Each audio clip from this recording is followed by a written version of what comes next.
이제 우리 다 같이 주악에 맞추어 묵도하심으로 주일날 2부 예배를 시작하겠습니다.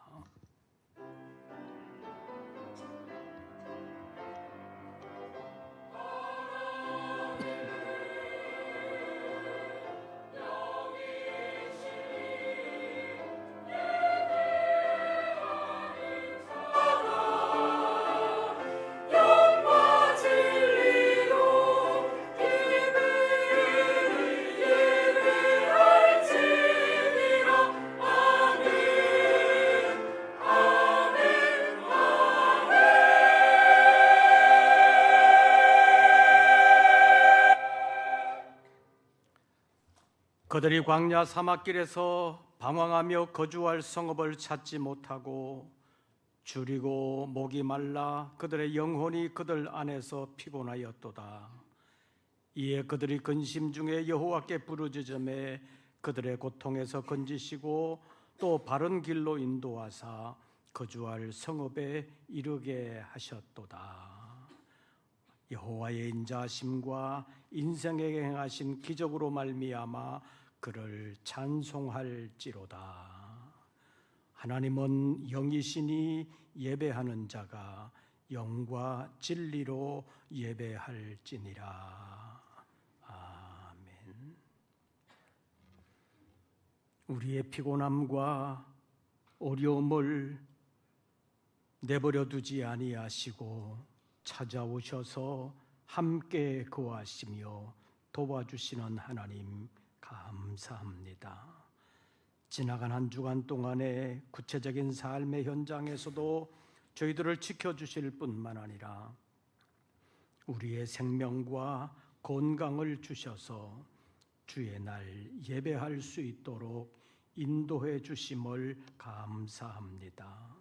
몸만 왔다가 거저 돌아가지 아니하도록 우리의 영이 주님을 만나는 시간 되게 하여 주시옵소서.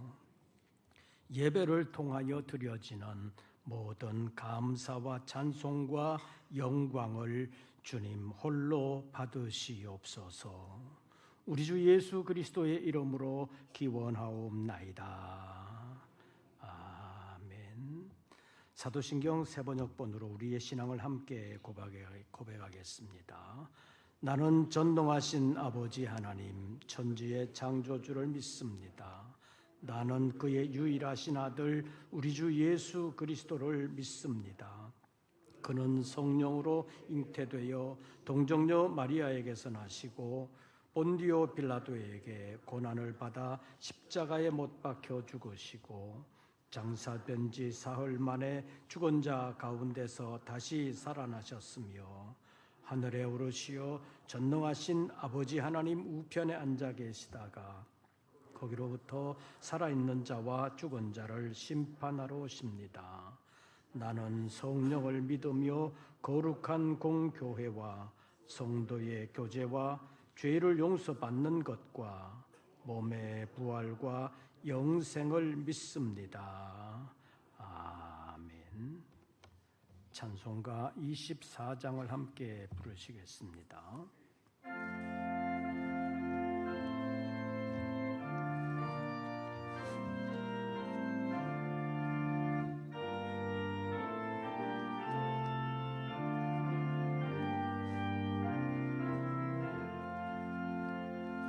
왕 되신 주 다 찬양하여라. 영광과 존귀 주께 돌리세. 하늘 위에 높이 계신 주님의 말씀 존귀하도다. 소망의 주 다 찬양하여라. 휘장을 걷고 보좌 오르사 우리 위해 주님 날마다 은혜 부어주신다. 거룩한 주 다 경배하여라. 선하신 주께 다 찬양하라. 천사들도 다 경배하여라. 나 새 주 예수 영원하도다.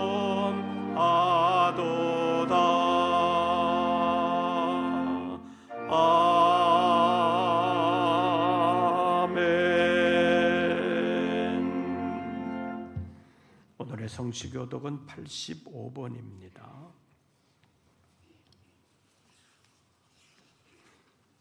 교독문제 85번. 요한일서 1장 4장에 있는 말씀 가운데서 함께 교독하시겠습니다. 사랑하는 자들아, 우리가 서로 사랑하자. 사랑은 하나님께 속한 것이니 사랑하지 아니하는 자는 하나님을 알지 못하나니 하나님의 사랑이 우리에게 이렇게 나타난 바 되었으니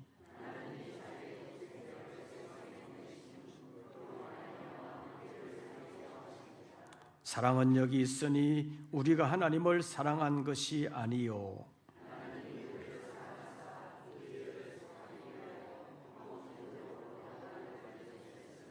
사랑하는 자들아, 하나님이 같이 우리를 사랑하셨은즉 어느 때나 하나님을 본 사람이 없으되 만일 우리가 서로 사랑하면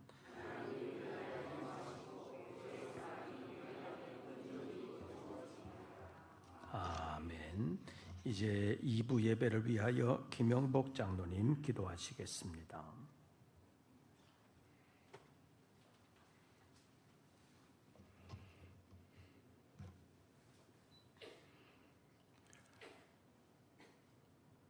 사랑과 은혜가 풍성하신 하나님, 오늘 또 저희들을 사랑하셔서 예배의 자리로 인도하시니 감사합니다. 계속되는 무더위에 지치고 힘든 저희들을 사랑과 은혜로 지켜주시고 영과 진리로 인도하시며 갈급한 저희들의 심령에 영의 양식으로 먹이시고 입히신 하나님, 감사와 찬양으로 주님께 영광 돌리는 거룩하고 복된 주일, 온근각체에 흩어져 살아가던 사랑하는 우리 성석의 권속들이 한마음으로 모여 정성을 다하여 신령과 진정으로 드려진 예배를 주 아버지 하나님 기쁘게 받아 주옵시고, 이 시간 우리 속에 잘못된 생각이나 추한 것이 있다면 성령의 불로 태워 주옵시고, 오직 신령한 마음의 문을 열어주셔서 성숙한 믿음으로 주님의 뜻을 이루기를 원합니다. 나를 사랑하는 자들이 나의 사랑을 입으며 나를 간절히 찾는 자들이 나를 만날 것이라 하신 하나님, 혼란스러운 세상 속에서 주님은 언제나 우리의 피난처가 되어 주셨습니다. 걱정, 근심, 힘들고 어려움이 있는 성도님들, 몸이 아프고 불편하여 고통 가운데 있는 성도님들, 주 아버지 하나님 기억하여 주시고 위로하여 주시고 어루만져 주시기를 원합니다. 또 계속되는 폭염에 지친 우리 성도님들 건강도 지켜 주옵시고 여름 성경학교와 수련을 통해 말씀의 씨앗이 우리 성석의 장녀들의 심령 속에 깊이 심어지게 하여 주옵시고,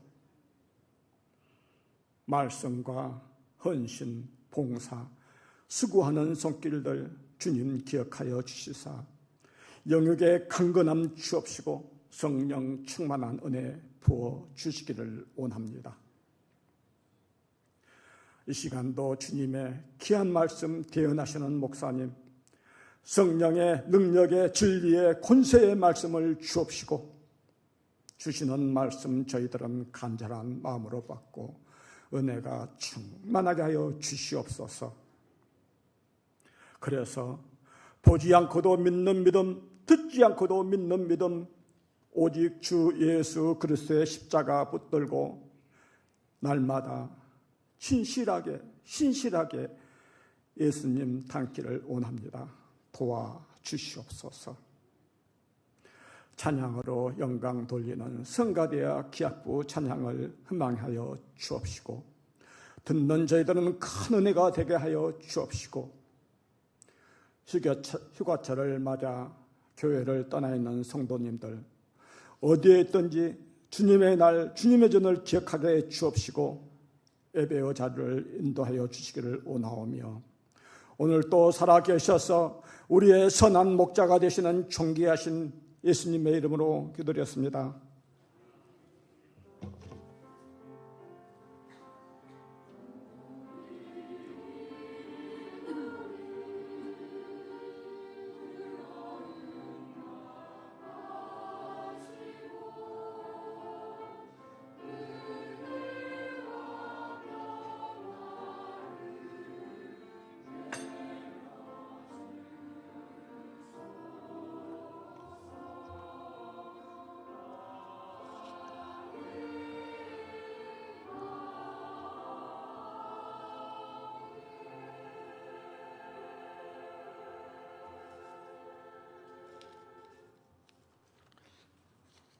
오늘 우리에게 주시는 하나님의 말씀을 찾습니다.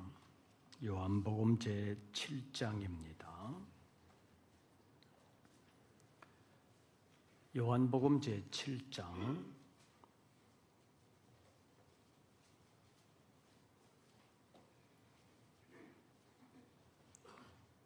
요한복음 제7장 37절부터 44절까지의 말씀, 제가 가진 성경으로는 신약성경 156쪽 요한복음 제7장 37절부터 44절까지의 말씀 함께 교독하시겠습니다. 37절을 제가 먼저 봉독합니다. 명절 끝날 곧 큰 날에 예수께서 서서 외쳐 이르시되 누구든지 목마르거든 내게로 와서 마시라.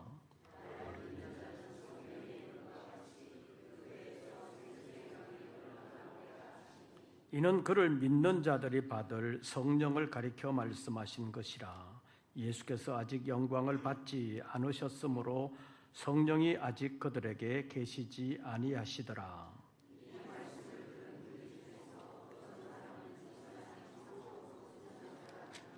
어떤 사람은 그리스도라 하며 어떤 이들은 그리스도가 어찌 갈릴리에서 나오겠느냐.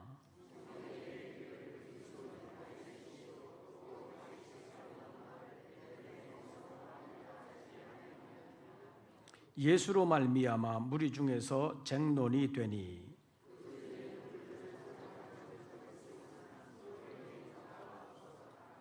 아멘. 이제 임마누엘 성가대 찬양이 있겠습니다.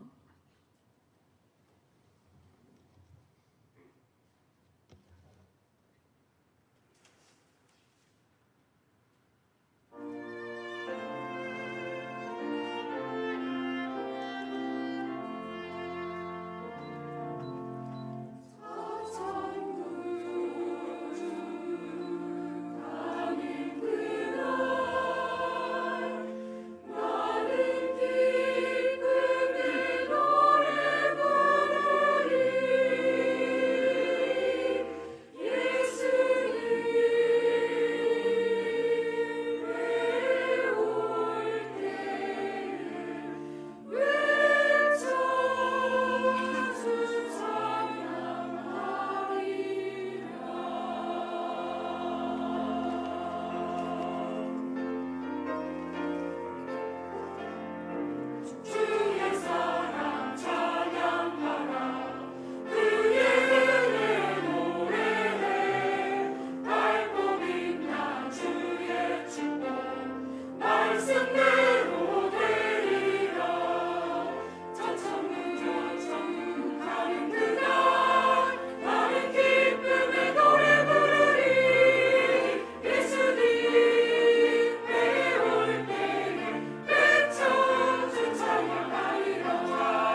오늘도 주의 이름으로 예배하는 우리 모든 권속들에게 우리 주님의 은혜와 평강이 함께 하시기를 축원합니다.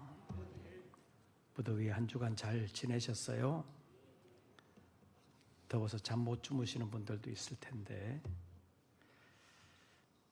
혹시 제가 설교하다가 말이 헛나오면 한 주간 동안 잠을 잘 못 잤나 아니면 아직도 시차가 극복이 안 됐나 라고 생각하시고 양해해 주시고 또 기도해 주시기를 바랍니다. 요즘 기온을 살인적인 더위라고 말합니다. 온열 질환 때문에 죽는 이들도 종종 있습니다. 우리나라 전체로 보면 40도가 넘어가는 지역이 많아지는 것 같습니다. 서울도 공식적인 기록으로 38도가 넘는 날이 많아지고 있는 것 같습니다. 그런데 기상청에서 발표하는 공식적인 온도는 그냥 일반적인 밖의 기온이 아닙니다. 기상관측소라고 불리는 특별한 장소, 서울 같으면 일반적인 도로 같은 데가 아니라 서울은 그 신문로에 서울교육청 뒤에 옛날 기상청 자리가 있는데 거기에 여러분들 옛날 초등학교마다 있는 그 백엽상이라고 하는 하얗게 칠한 나무 상자가 있는데 그 안에 온도계를 넣어놓고 재는 온도가 공식적인 기록입니다. 그러니까 일종의 기상관측소 안에 원두막과 같은 것을 만들어 놓고 그 안에서 온도를 재는 것입니다. 직접 햇빛을 받지 않게 하고 재는 온도이기 때문에 직접 햇빛을 받는 곳과는 차이가 날 수밖에 없습니다. 지난 화요일 날 노회 회의를 마치고 대산에 갔다 오기 위해서 내려가는데 서울의 길에 보니까 40도가 넘었다는 기록이 나오는 것을 보았습니다. 요즘 보면 해 뜨기 전 새벽에만 잠깐 시원하다가 해만 뜨면 바로 30도로 올라가는 날이 수두룩한 것 같습니다. 또 어떤 날은 밤 12시가 됐는데도 30도 아래로 안 내려가는 날도 많이 있는 것 같습니다. 지금 유럽도 더워서 난립니다. 프랑스가 예상하기로는 앞으로 25년 후 2050년이 되면 아마 프랑스 파리가 50도는 되지 않을까 그렇게 예상하고 염려하는 보도가 있었던 것을 볼 수 있습니다. 온 세계가 헉헉거리고 있습니다. 그래서 옛날부터 우리나라도 7월 하순부터 8월까지는 덥다고 학교에서는 방학하고 직장에 다니시는 분들도 여름 휴가라고 해서 휴가를 주는 일들이 있습니다. 그래서 우리 장로님 아까 기도하실 때도 휴가 간 사람들에 대해서 언급을 하셨는데 잠깐 시간을 내어서 시원한 계곡을 찾는다고 해도 거기에 계속 있을 수만은 없잖아요. 돌아올 수밖에 없는 것이 우리의 현실입니다. 저도 안식년이나 안식월은 고사하고 조용한 곳으로 휴가를 가본 기억이 별로 없는 것 같습니다. 그런데 휴가를 갈 때 보면 갈 때는 좋은데 갔다 와서가 더 피곤한 날이 있어요, 없어요? 갔다 와서 더 피곤한 때가 있습니다. 주일 쉬고 나면 직장인들은 월요병이라고 해서 월요일 날 피곤할 때가 있습니다. 그래서 휴가 후유증이 생길 수도 있습니다. 이런 것을 보면 우리의 삶에 완전하고도 영구적인 평안은 없다는 것을 알 수 있습니다. 직장 다니시는 분들은 맨날 놀고 먹을 수 있으면 얼마나 좋을까 그렇게 생각되는 날이 있지요. 그런데 마냥 놀고 먹는 것만 좋은 것은 아닌 것 같습니다. 요즘은 백수가 더 바쁘다는 말이 있습니다. 직장도 안 가는데 무슨 일이 많냐? 그래도 백수가 너무 바빠서 굶어 죽는다. 그런 말까지 하는 경우도 있습니다. 직장이 없다고 해서 정말 아무 일도 안 하고 그냥 놀고만 있는 백수는 없다고도 말할 수 있습니다. 어쩌면 사람은 놀고 먹는 존재로 지음을 받지 않아서 그럴 수도 있습니다. 그리고 육체적으로 너무 힘들게 일하시는 분들은 가끔 좀 쉬어주는 것도 건강에 좋다고 볼 수 있습니다. 그런데 무엇보다도 필요하고 중요한 것은 육체의 건강만이 아니라 영혼의 쉼과 영혼의 건강이라고 말할 수 있습니다. 왜냐하면 육체가 아무리 건강해도 영혼의 쉼과 영혼의 건강이 없다면 육체도 만족함이 없고 영혼에는 더더욱 그래서 영적인 기근에 시달린다고 말할 수 있습니다. 육적으로 보면 옛날 배고픔이 일상이던 시대도 있었습니다.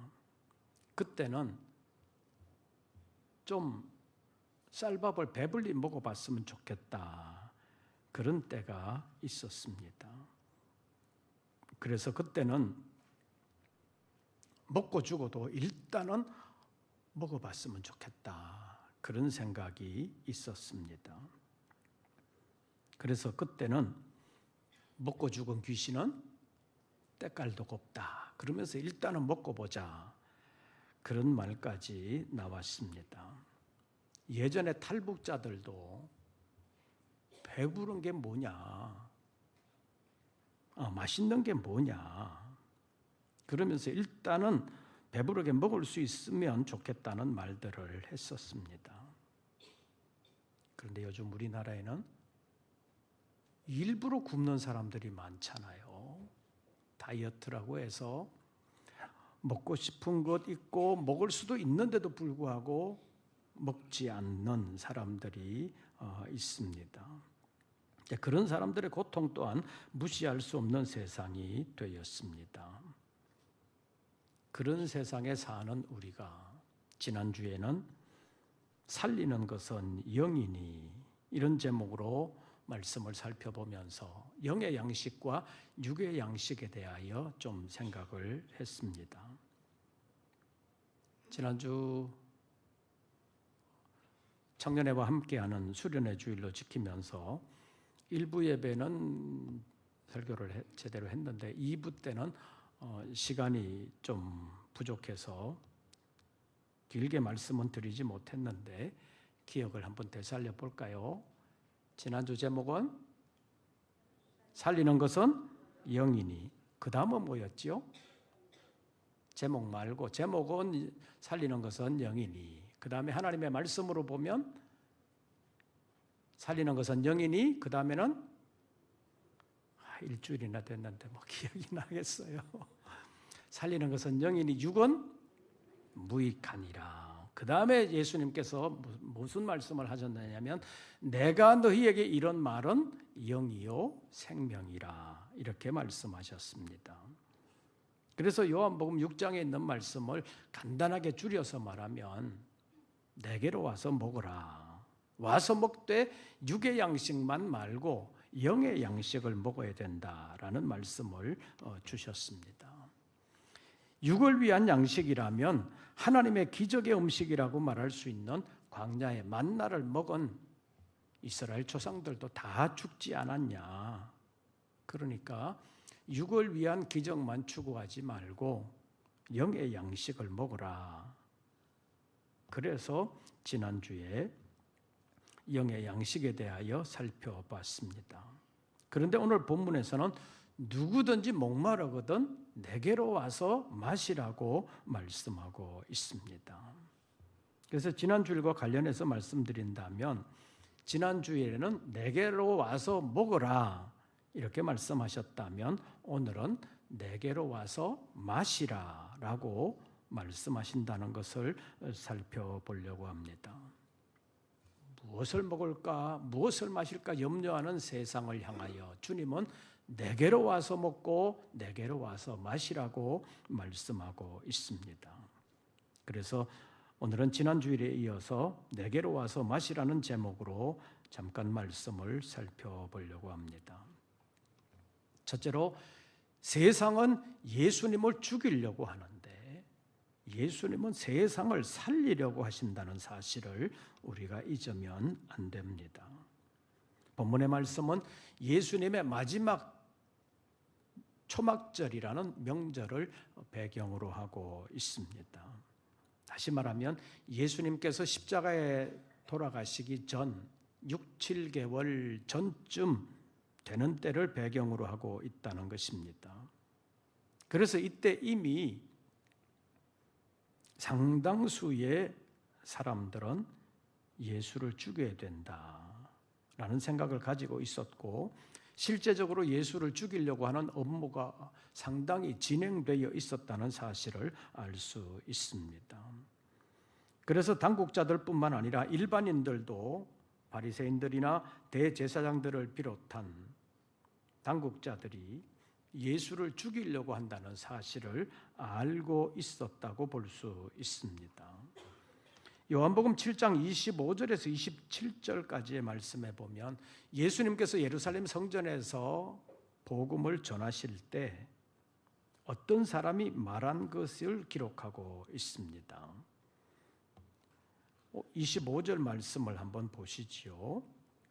요한복음 7장 25절에 있는 말씀을 보면 예루살렘 사람 중에서 어떤 사람이 말하되 이는 그들이 죽이고자 하는 그 사람이 아니냐. 보라, 드러내고 말하되 그들이 아무 말도 아니하는도다. 당국자들은 이 사람을 참으로 그리스도인 줄 알았는가. 그러나 우리는 이 사람이 어디로부터 왔는지 알고 있다. 그렇게 말하면서 그리스도는 오실 때 아무도 어디로부터 오는지 알지 못한다. 그런 말을 하고 있습니다. 왜 이런 말을 그 사람이 했겠습니까? 자기는 예수가 그리스도가 아니라는 사실을 알고 있다고 주장하는 것입니다. 왜냐하면 자기가 아는 그리스도는 어디로부터 오는지 아무도 모르게 오신다고 자기는 알고 있는데 이 사람은 갈릴리에서 온 사람 아니냐, 나사렛에서 온 사람 아니냐, 그러니 이 사람은 그리스도가 아니다. 그런데 왜 당국자들은 이 사람을 죽이지 않냐, 그런 의도로 이런 말을 했다고 볼 수 있습니다. 이런 기록들을 보면 당시에 예수를 죽이려고 하는 당국자들, 바리새인들이나 대제사장들, 서기관들, 장로들 뿐만 아니라 유대인들 상당수가 예수를 죽이려고 했다는 사실을 우리가 알 수 있습니다. 그럼에도 불구하고 예수님은 그들에게 생명의 복음을 전하셨습니다.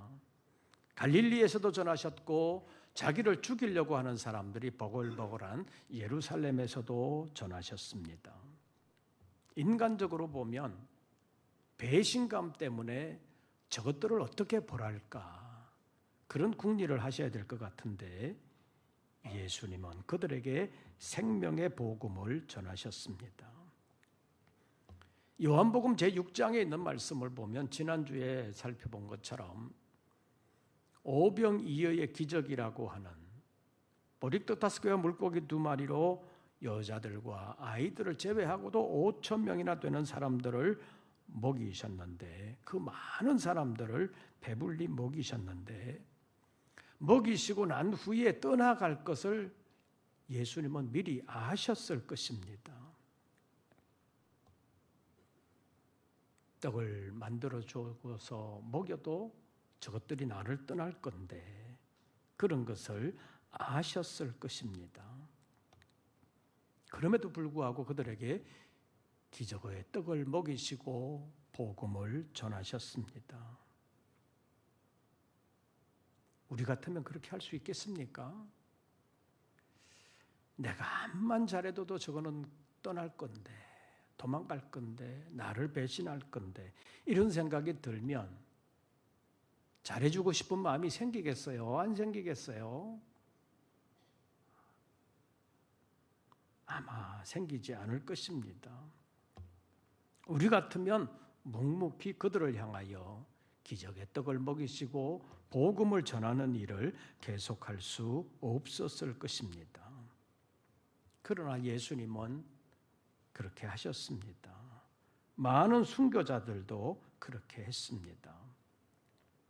어떻게 그렇게 할 수 있었겠습니까? 예수님을 통하여 세상을 살리려는 것이 하나님의 뜻이요 하나님의 계획이라는 사실을 알고 믿었기 때문입니다.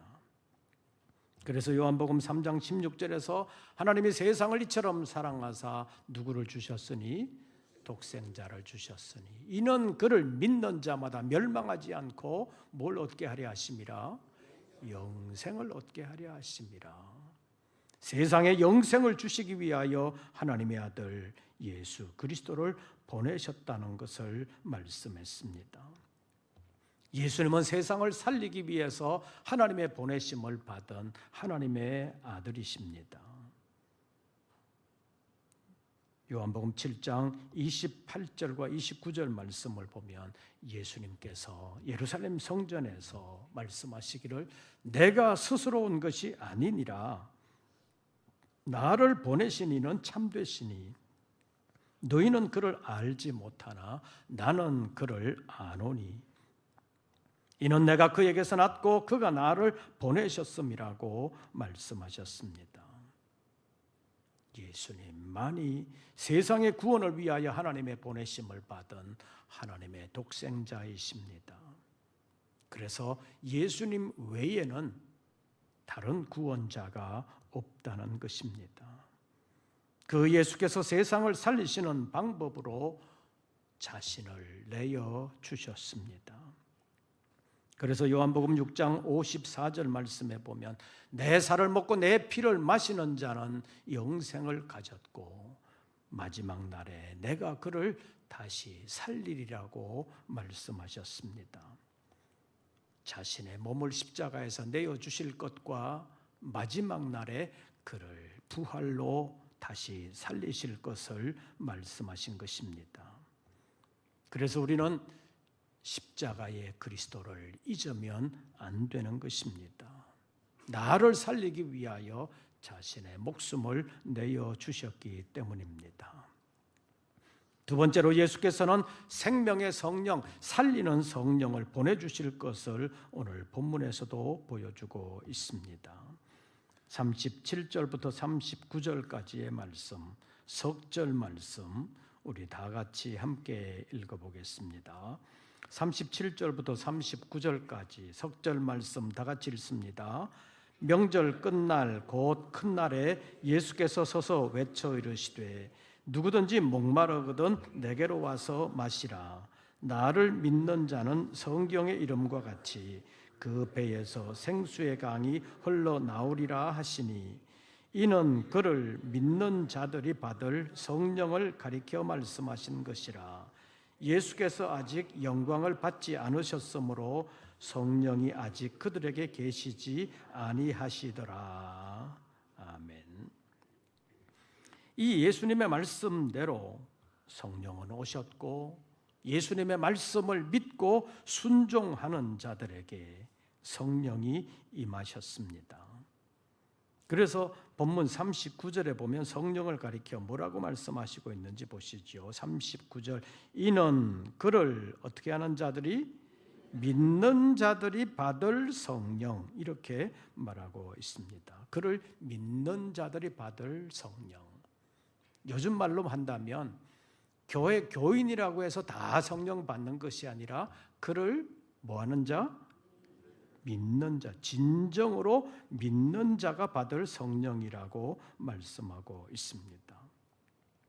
이것은 예수님의 말씀을 온전히 믿고 그 말씀에 순종하는 사람에게 성령이 임하신다는 것을 말씀하시는 것입니다. 좀 더 구체적으로 찾아보면 예수님께서 이 세상에 처음 오셔서 첫 번째로 전하신 복음이 무엇입니까? 가장 먼저 하신 말씀이 뭐예요? 공생애를 시작하시면서 뭐하라? 회개하라. 천국이 가까이 왔느니라. 세례 요한도 같은 말을 외쳤습니다. 그 말을 믿고 나와 회개하는 사람에게 요한은 세례를 베풀었습니다. 예수님의 제자들도 나중에는 세례를 베풀었습니다. 이것이 오늘날 우리 교회가 베푸는 세례의 기원이라고 말할 수 있습니다.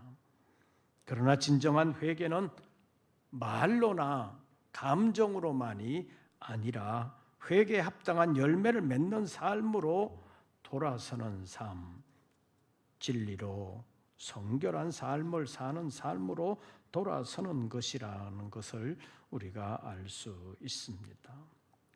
그런데 그런 삶은 우리가 원한다고 되는 것도 아니고 노력한다고만 되는 것도 아니라는 것을 알 수 있습니다. 그래서 지난 주일 저녁 기도에 참석하신 분들은 목사님의 설교를 들으면서 느낀 점도 많았을 것입니다. 성령의 은사를 받은 분들은 내가 처음 은혜를 받을 때 나도 이랬었는데 그런 생각으로 은사 받을 때의 영적인 상태를 다시 한번 돌아보는 기회가 되었을 것입니다. 성령 받아야 우리의 영이 사는 것입니다. 성령 받은 사람은 한 번 받은 것으로 그치는 것이 아니라 성령의 충만함을 받고 성령의 충만함을 유지하는 것이 가장 옳은 길이요 가장 복된 것임을 알아야 합니다. 그래서 에베소서 5장 18절에서 술 취하지 말라 이는 방탕한 것이니 오직 무슨 충만을 받으라? 성령의 충만함을 받으라. 이 말씀은 세상 따라가지 말고 오직 성령의 충만함을 받고 구별된 삶, 성별된 삶을 살아야 하는데 그러기 위해서는 성령의 충만함을 유지해야 된다라는 뜻으로 말씀하셨다는 것을 알아야 합니다. 성령은 하나님의 생명으로 우리를 살리는 영이십니다.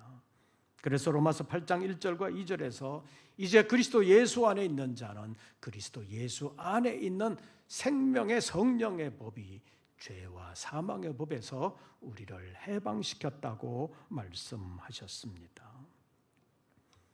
성령이 우리를 주님의 뜻 안에 살게 하십니다.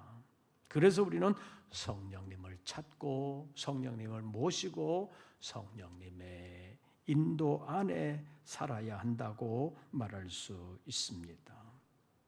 그러기 위해서 우리는 주님 앞으로 가야 합니다. 주님께로 가야 된다는 말입니다. 주님께 우리를 살리는 생수가 있습니다. 그 생수는 주님의 말씀 안에 있고 우리 주 예수 그리스도 안에 있는 생명의 성령이 우리로 하여금 생수의 강이 흘러 넘치는 삶을 살아갈 수 있도록 도와주신다는 것입니다. 성령 받아야 생수의 강을 알 수 있고 느끼게 된다는 것입니다. 성령 받지 아니하면 우리의 영혼의 상태를 알 수도 없고 생수의 강을 느낄 수도 없다는 것입니다. 본문 37절과 38절 말씀 보시지요. 37절 명절 끝날 곧 큰날에 예수께서 서서 외쳐 이르시되 누구든지 목마르거든 어떻게 하라? 내게로 와서 마시라. 나를 믿는 자는 성경의 이름과 같이 그 배에서 무엇이 흘러나오리라? 생수의 강이 흘러나오리라. 여러분 옛날 가난했던 시절 한번 생각해 보시죠. 먹어도 허하다는 말이 있습니다. 반대로 안 먹어도 배부르다. 그런 말도 있습니다. 이런 말들이 의미하는 바가 무엇이겠습니까? 어떤 일은 먹어도 배가 안 부른 것처럼 만족함이 없는 반면에 또 어떤 일들은 안 먹어도 배부른 것처럼 만족함이 있다는 것입니다. 그런데 우리가 세상을 살아가면서 느끼는 것은 세속적인 일로는 만족이 있는 일들도 그 만족이 오래가지는 않는다는 것입니다. 세속적인 일로는 영원한 만족이 없다는 사실을 우리가 알아야 합니다. 아무리 맛있는 생수, 시원한 생수를 마셔도 다시 갈증이 생기는 것입니다. 맛있는 음식을 아무리 많이 먹어도 다시 배고파지는 것이 우리의 현실이라는 것을 느낄 수밖에 없습니다. 정말 목구멍까지 차도록 먹는다고 해도 그 효과는 하루를 넘길 수가 없다고도 볼 수 있습니다. 요한복음 제4장에 있는 말씀을 보면 수가성 우물가에서 사마리아 여자와 예수님께서 대화를 나누시면서 이런 말씀을 하셨습니다. 이 물을 마시는 자는 다시 목마르려니와 내가 주는 물을 마시는 자는 영원히 목마르지 아니하리니 내가 주는 물은 그 속에서 영생하도록 솟아나는 샘물이 되리라고 말씀하셨습니다. 오늘 본문 37절에서는 누구든지 목마르거든 어떻게 하라? 내게로 와서 마시라. 나를 믿는 자는 성경의 이름과 같이 그 배에서 생수의 강이 흘러나오리라고 말씀하셨는데 이는 그를 믿는 자들이 받을 성령을 가리켜 말씀하신 것이라고 했습니다. 이스라엘 백성들이 광야에서 물이 없다고 난리법석이 났을 때 하나님이 어떻게 해결해 주셨습니까? 우물을 파지 않으셨습니다. 모세로 하여금 반석을 쳐서 물이 나오게 하셨습니다. 이것은 영원한 반석이신 예수 그리스도로 하여금 세상을 살리는 생수가 되게 하실 것을 구약시대의 예표로 보여주신 사건이라고 일컬어지고 있습니다. 예수님께서 오셔서 살리는 것은 영이니 육은 무익하니라. 내가 너희에게 이런 말이 영이요 생명이라고 말씀하셨습니다. 주님의 말씀이 우리를 살리신다는 것입니다. 주님의 약속대로 오신 성령이 우리 안에서 생명으로 역사하십니다. 그래서 우리는 주님께로 가야 합니다. 세상 것으로는 아무리 배불려도 다시 허전함을 느낄 수밖에 없습니다. 세상 것에는 완전한 만족이 없다는 사실입니다. 주님 앞으로 가야 합니다. 누구든지 목마르거든 어떻게 하라? 내게로 와서 마시라. 누구든지 목마르거든 내게로 와서 마시라. 세상의 생수는 다시 목마를 수밖에 없지만 주로부터 얻는 생명, 생수는 영원히 목마르지 아니하고 그 안에서 영생하도록 솟아나는 샘물이 되리라고 말씀하셨습니다. 험악한 세상을 살아가는 동안 우리의 마음이 허전할 때가 많습니다. 주님께로 가야 합니다. 누구든지 목마르거든 어떻게 하라? 내게로 와서 마시라. 기도하겠습니다. 하나님,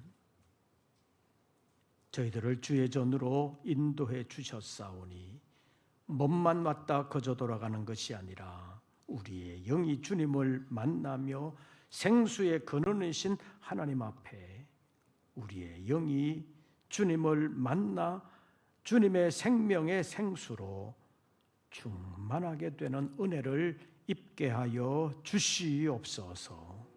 우리 영혼의 새 힘을 주시옵고 영혼의 생명의 생수로 성령으로 말미암아 다시 새롭게 살아가는 저희들 되게 하여 주시옵소서. 예수님의 이름으로 기도하옵나이다. 아멘. 찬송가 198장 부르시면서 준비하신 예물 드리겠습니다.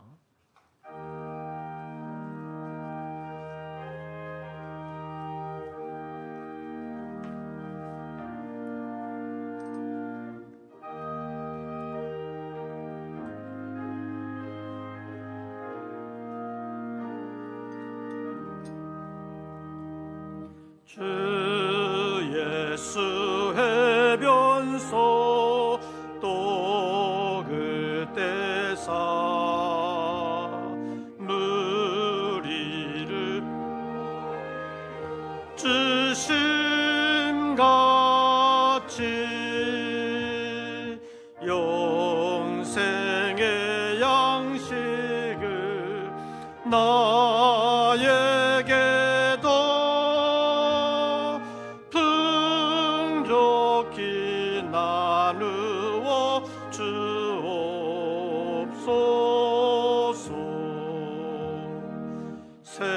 생명의 말씀인 나의 주여, 목말라 주님을 찾나이다.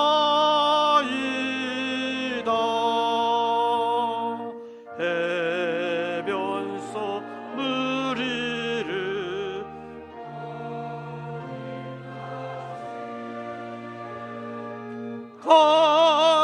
갈급한 내 심령 채우소서.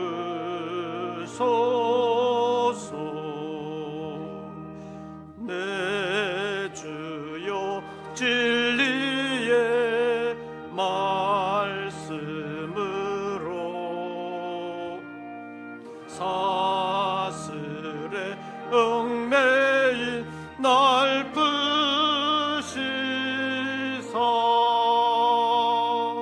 내 맘의 평화를 누리도록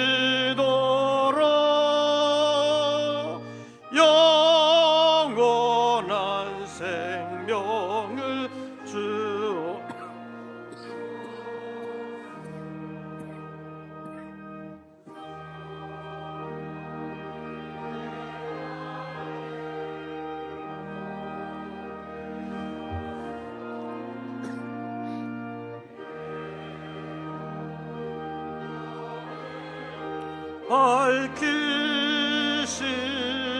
밝히시사 말씀에 감추인 참 진리를 깨달아 알도록 하옵소서.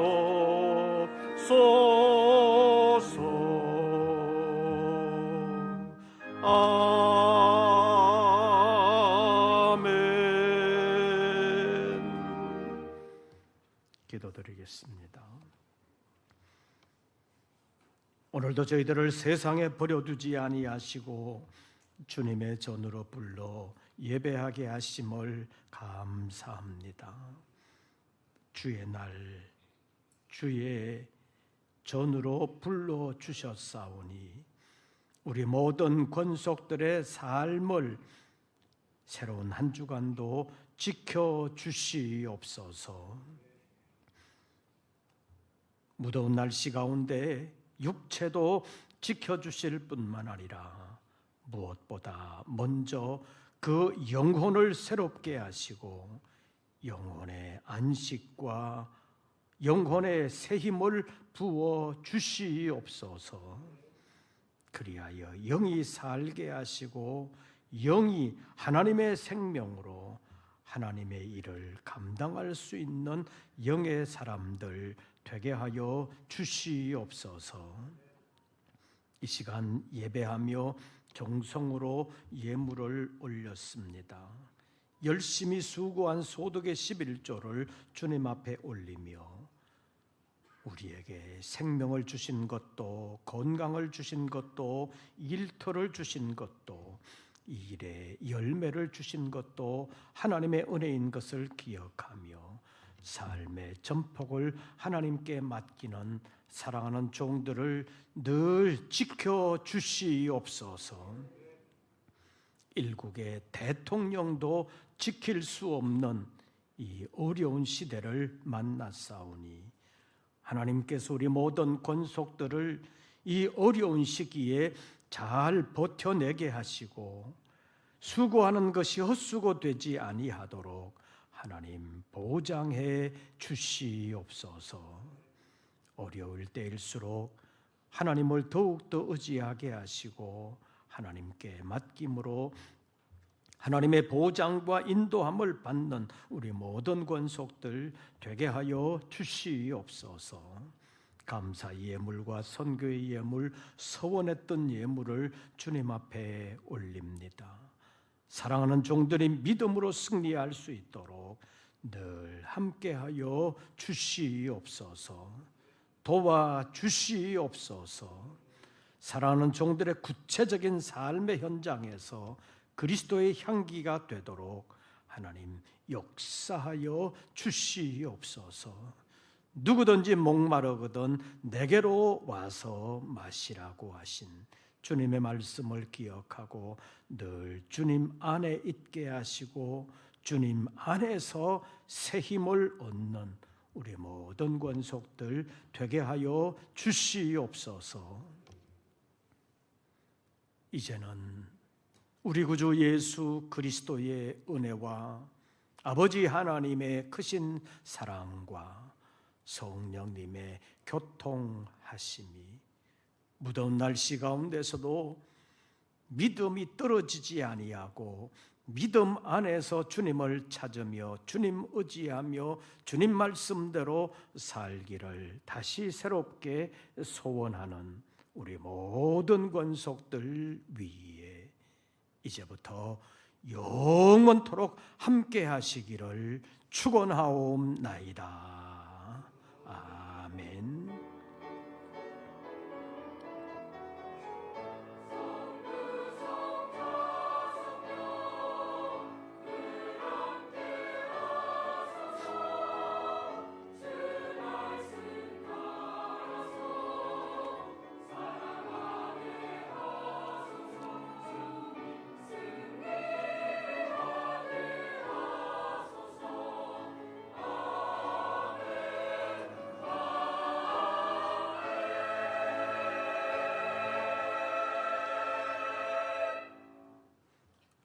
광고 말씀드립니다. 오늘 2부 예배 후에 정기 재직회가 있겠습니다. 그리고 오늘 오후 예배는 방콕 한인연합교회 김용식 목사님께서 설교해 주시게 되겠습니다. 많이 참여해 주시기를 바랍니다. 그리고 제35차 태국 사명자성회가 이제 한 달 남았습니다. 9월 첫째 주간에 있습니다. 위에서 기도해 주시기를 바랍니다.